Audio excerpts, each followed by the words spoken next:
अस्सलाम वालेकुम दोस्तों। तो आज हम इस वीडियो में सीखेंगे कि शेयर मार्केट में कितनी तरीके की कंपनीज होती हैं। एक्चुअली सबसे पहले तो हमें ये पता होना चाहिए कि जो शेयर मार्केट है इसमें अलग अलग इंडेक्स होते हैं। इंडेक्स मतलब जैसे सेंसेक्स है, निफ्टी है, बैंक निफ्टी है। और ये जो पूरा शेयर मार्केट है ये आपका गवर्नमेंट के कंट्रोल में होता है। और जो बॉडी गवर्नमेंट की इसको कंट्रोल करती है उसको हम कहते हैं SEBI, security exchange board of India. ठीक है ना। तो ये गवर्नमेंट के अंडर में होता है। ऐसा नहीं है कि कोई भी प्राइवेट कंपनी है या कुछ भी है उसको पहले रजिस्ट्रेशन कराना पड़ता है गवर्नमेंट के अंडर में, उसके बाद वो फिर शेयर मार्केट में आके अपना कंपनीज के शेयर को बेच सकती है। तो आज हम बात करेंगे कितनी तरीके की कंपनीज होती हैं। वैसे तो बहुत सारे शेयर्स हैं, ऑलमोस्ट 5,000 से ज़्यादा शेयर्स हैं, बट इसमें 3 तरीके की कंपनीज हैं आपको मिलेगी। जैसे कि पहला है जो है लार्ज कंपनीज जिसे कहते हैं। ठीक है। तो लार्ज कंपनीज वो होती हैं जो आप समझ लीजिए जो बहुत बड़ी बड़ी कंपनीज है जिसमें करोड़ों रुपए लगा हुआ है। ठीक है। और फिर उसके बाद आता है मिड कैप। मिड कैप का मतलब है आपकी मिडिल कंपनीज, या कह सकते हो जिनका बजट ना बहुत ज़्यादा कम है और ना बहुत ज़्यादा ज़्यादा है। ठीक है। और स्मॉल कैप कंपनीज वो होती हैं जो बहुत ही छोटी कंपनीज होती हैं। तो मैं आप लोगों को आज ज़रा ग्रो अप पे दिखाता हूँ कि लार्ज कंपनीज के मैं एक दो एग्जांपल्स दिखा देता हूँ आपको ज़रा। जैसे एचडीएफसी बैंक में दिखाता हूँ आपको। देखिए, जैसे अगर आप इसका मार्केट कैप देखेंगे, ये मार्केट कैप देखेंगे तो ये कितना दिखा रहा है, 12,23,560 करोड़। ठीक है ना। तो ये ऑलमोस्ट लार्ज कैप का एग्जाम्पल है। और भी कंपनीज है जैसे लार्ज कैप में, और भी देख सकते हैं आप,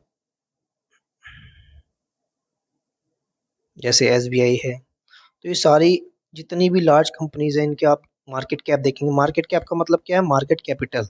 तो ये 7,53,773 करोड़ का है पूरा। ठीक है ना। तो इनको कहते हैं लार्ज कैप। अब इसमें से मिड कैप भी देख लेते हैं, मिड कैप किसे कहते हैं। मिड कैप के भी दो तीन एग्जांपल्स आप ले सकते हो।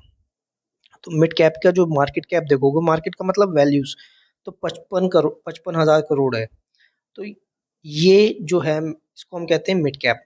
स्मॉल कैप के एक दो एग्जांपल देख सकते हैं, और भी मिड कैप के एग्जांपल्स देख सकते हो, बट स्मॉल कैप के मैं आपको एक दो दिखा देता हूँ जिससे कि आपको एक आइडिया लग जाए। अब स्मॉल कैप्स के जो आप देखना मार्केट कैप, इसमें कम हो जाएगी, 13,580 करोड़।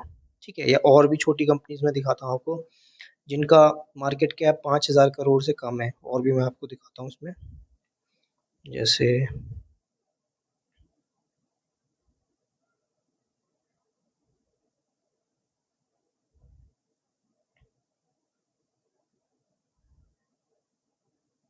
देखिए, ये सारे स्मॉल कैप में आएंगे।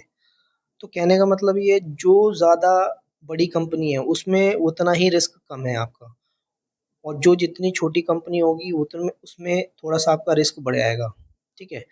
तो आप हम ये क्या समझ सकते हैं कि लार्ज कैप जो कंपनीज हैं वो बहुत ज़्यादा सेफ हैं। अगर आप इन्वेस्टमेंट करते हो उसमें तो वो आपका पैसा उसमें ज़्यादा इन्वेस्ट सेफ है। मिड कैप में थोड़ा सा कम सेफ है। स्मॉल कैप में थोड़ा सा कंपैरेटिवली इन दोनों के मामले में कम सेफ है। ठीक है। बट अगर प्रॉफिट के बारे में हम देखेंगे तो प्रॉफिट स्मॉल कैप कंपनी ज़्यादा बनाती हैं, मिड कैप कंपनीज थोड़ा सा कम बनाती हैं स्मॉल कैप के मुकाबले, और लार्ज कैप कंपनीज इन दोनों के मुकाबले में थोड़ा सा कम बनाती हैं।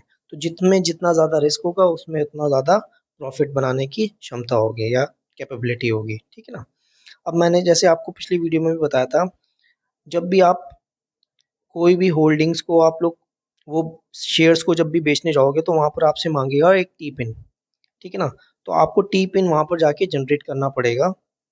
जैसे यहाँ पर लिख के आ रहा है ना मेरा वेरीफाई होल्डिंग्स में, तो इसमें यहाँ पर आपको अपना टी पिन डालना पड़ेगा। तो जब आप अपना अकाउंट वहाँ पर बनाओगे तो उसी में आपको ये चीज़ भी वहीं पर जनरेट करनी पड़ेगी टी पिन। अदरवाइज ये सेल नहीं हो पाएंगे आपके शेयर्स जो है अभी।